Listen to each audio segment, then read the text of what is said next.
Welcome to One Tired Teacher, episode 94, 3 important reminders for teachers. So today I just want to give a little bit of a reminder for some important things that I think teachers should be doing, especially right now during this insane time of virtual teaching or teaching online and face-to-face at the same time, or hybrid, or all the other crazy things that are going on. And I just want to remind teachers of a few things. So I hope you stick around.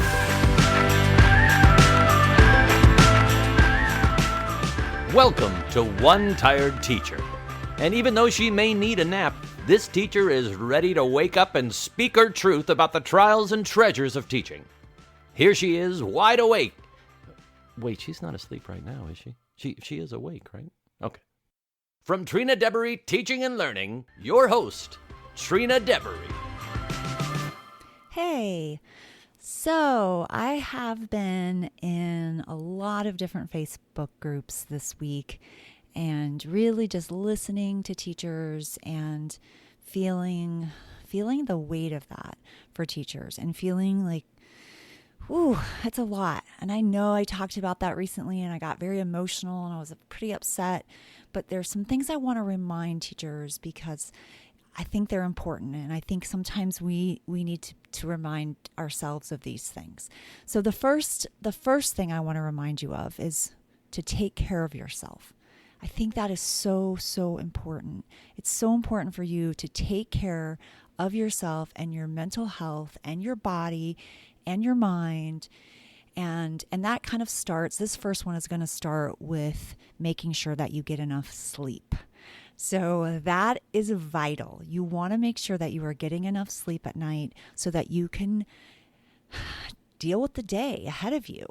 I know last week I was so tired on Thursday and Friday. Like I woke up on Thursday morning and I swear I felt like I was going to just start crying because I'm like, no, it can't be time to wake up. I'm so tired.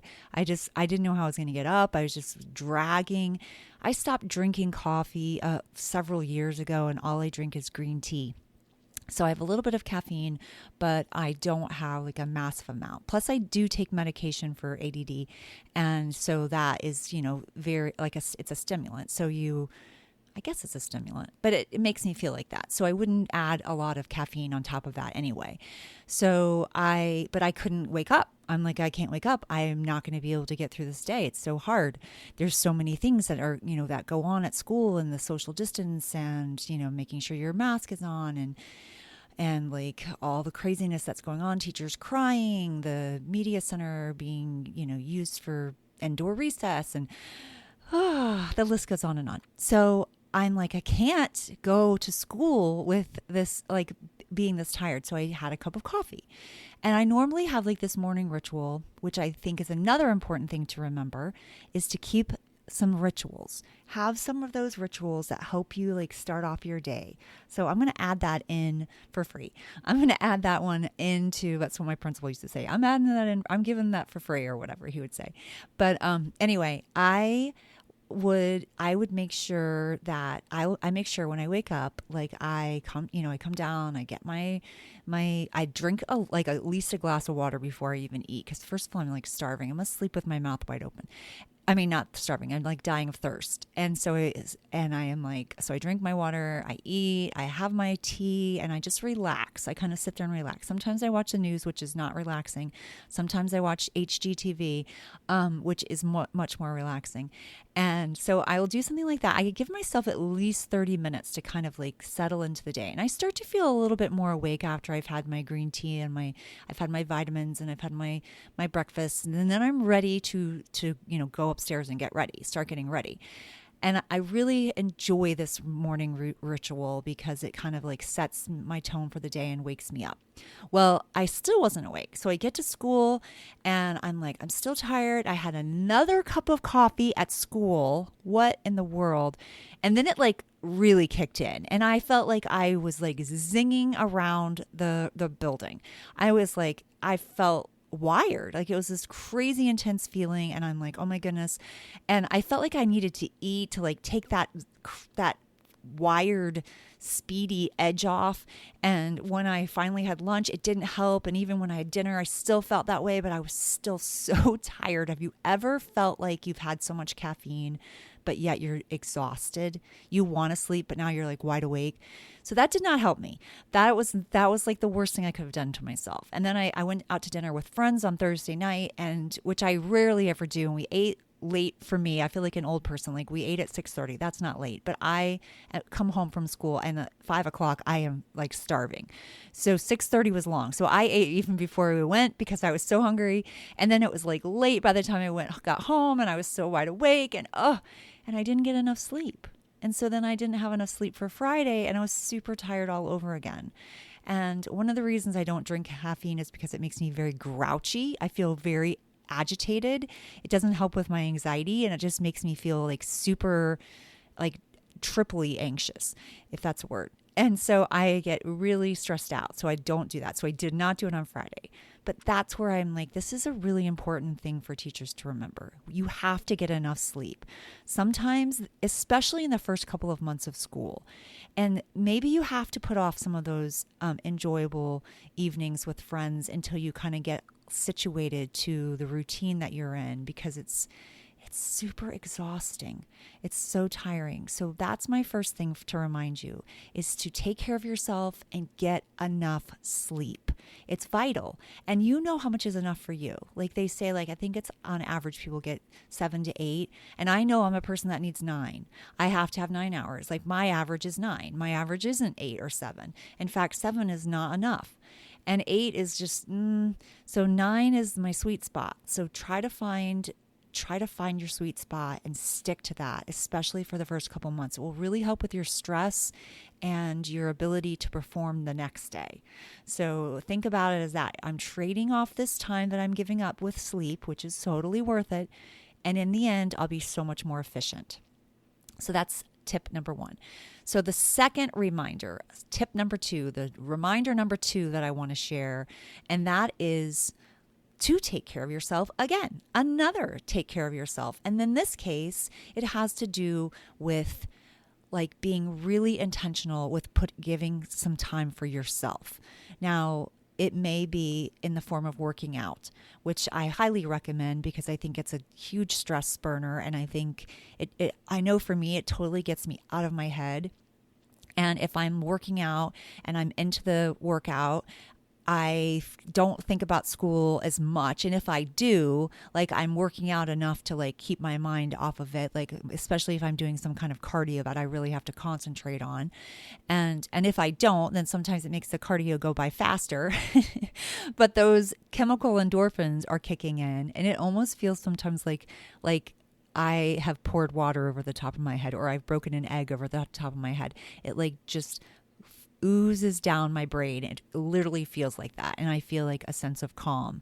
So that serotonin boost that you're getting is a real thing, and it completely helps, and it totally takes the edge off. And I know you feel like you don't have enough time to do things like sleep and exercise when you've got lesson plans to do, and you've got, virtual teaching creations that you have to make, and you've got to be ready for your in-person teaching, and there's just so much. It's so much, but we're not going to be able to do everything. And that's the thing. We're not going to be able to do everything. It's impossible. So we're going to do the best that we can, but we still cannot rob ourselves of vital necessities. We can't rob ourselves of sleep. We can't rob ourselves of exercise. We have to take care of our body, or our body we're going to pay the price. We're going to get sick. We're going to be tired. We're going to be grouchy. We're going to be inefficient. So really keep those 2 reminders in mind. So, and if it's not exercise, if you're not a big exercise person, maybe even taking a walk will help. Or meditating. Meditating can be really intentional, and you're focused on the moment. You're focusing on breathing. One way that I learned to breathe through my yoga certification was that, and I thought this was really interesting, like breathing in through your nose and a deep breath in through your nose and out through your mouth is called pranayama breathing. But another form of breathing that's supposed to like settle your brain is if you breathe in, like you do a regular breath in through your nose, and then you hold like the right nostril and you breathe out the left side. And then you breathe in the left side, that one nostril, and then you flip your hand to put your finger over your left nostril and breathe out through your right nostril. So then you breathe in through your right nostril and then out through your left nostril, and then in through your left nostril and out through your right nostril. And then see how that goes? So you're breathing out and in at the same nostril, and then you're switching. And it works. Do it for like not even just a couple minutes and you will feel a huge difference. So keep that in mind as well. And then my final reminder, because I want today's episode to be kind of short and sweet. So my final reminder for today is to be intentional with your time. This is something I recently learned on a podcast, I think, somewhere, and it has been like made a huge difference. Like the suggestion was to write down 3 to 5, no more, 3 to 5 things on your to-do list. Maybe you like have a massive to-do list and you've got like 25 or 50 or 100 or whatever you have. Because I know, I remember the beginning of the year, it was insane. And I have a long to-do list for myself as well, as far as being a media specialist. And on top of that, also owning a business and doing 2 podcasts, and the list goes on. So yes, but I every day I'm like, I'm only going to be able to accomplish 3 to 5 things. So now I'm going to take 3 to 5 things, and I usually do push it to 5, I'm going to be honest, but the 5 things that I can accomplish for the day, because I want to feel a sense of accomplishment every day, not like I've got 20 million other things left to do. So I've got those 5 things on my to-do list, and I've written them down, and now they're there for the day. But not only do I have them written down, now I am going to actually plan out the time period. Now, this is huge, because when you start to realize that you're going to need, let's say, like today, I'm working on a lesson with a 5th grade teacher this week that has to do with researching for Spanish Heritage Month. And so she wants her kids to do some research on that. So I'm going to teach them how to use, what is it called? Oh, I just went right. KidRex, which is like a Google search engine for kids. So KidRex, which I'll link to in the show notes, KidRex. It's not kidrex.org or .com anymore. It's like changed. But if you Google it, then you'll find it, and it like comes up as something else, but it's actually still the same thing. And it's very helpful. It's a kid's search engine. And so I'm going to teach them how to use that to find things that they're looking for Spanish heritage and maybe particular people. And then I'm also going to show them how they can use our media center too, like our Destiny, our system that's Destiny for them to be able to tell what resources we actually have in the media center. And then we have a online resource library too called Capstone. So I'm going to show them how to search in there as well. So those are a few places I'm going to show them how to find, information, and how to be able to kind of determine if it's the right information for them, and like what's the source, and is it a credible source? Are they finding it on Wikipedia? And then talk a little bit maybe even about Wikipedia and how, information is a collaborative source of information. And sometimes everything is factual, but sometimes it isn't. So we have to be careful with things like that. So I'm going to go over that. And then I wanted to show them a quick piece of technology that they could use to share what they learn. And I wanted to do it in Padlet. Okay, so this whole lesson I've got going in my mind, I'm like, I'm going to give myself 2 hours to develop the lesson, develop the materials, develop everything that I need for this, make sure I have the essential questions and the overview and the objectives, and I've shown a gradual release of responsibility and all that stuff that you have in a lesson plan. So I'm like, that's a lot. So I'm going to put all that together, and I'm giving myself 2 hours. Now, the reason I'm giving myself such a specific time frame is because if we just think I have the whole day to do it, we'll take the whole day to do it. It's really interesting how the brain works. If they think they only have a certain amount of time, You work faster. You work more efficiently. You go, okay, I'm going to get this done in 2 hours. I gave myself an hour today to get this podcast done. And I'm like, this is the time frame that I have. This is what I'm going to do. This is how I'm going to get it done. And that's all the time that I have. And so it really has made a huge difference. It also kind of tells you how many hours to expect. Like if I get those 5 things and I realize I've got like 10 hours of work, then I'm like, that's not going to work. I got to take one of these things off because I'm not going to be able to get that all done. And then I'm going to feel defeated at the end of the day. And I'm going to go into the next day feeling like I didn't finish the first day and I'm behind. So it's a really, really helpful tool to use those specific time frames. It forces your brain to really stay intentional in the moment. Hopefully that helped. So those are the 3 things that I wanted to remind you. I wanted to remind you to take care of yourself and get enough sleep. I wanted to remind you to make sure you're exercising and taking care of yourself in that way, or you're meditating, or you're breathing, because we have to breathe. And then the 3rd thing I wanted was to tell you about some intentional time management strategies and putting time limits to your tasks. Hopefully that gives you a little bit of a boost for the week and gets you through the next couple of weeks.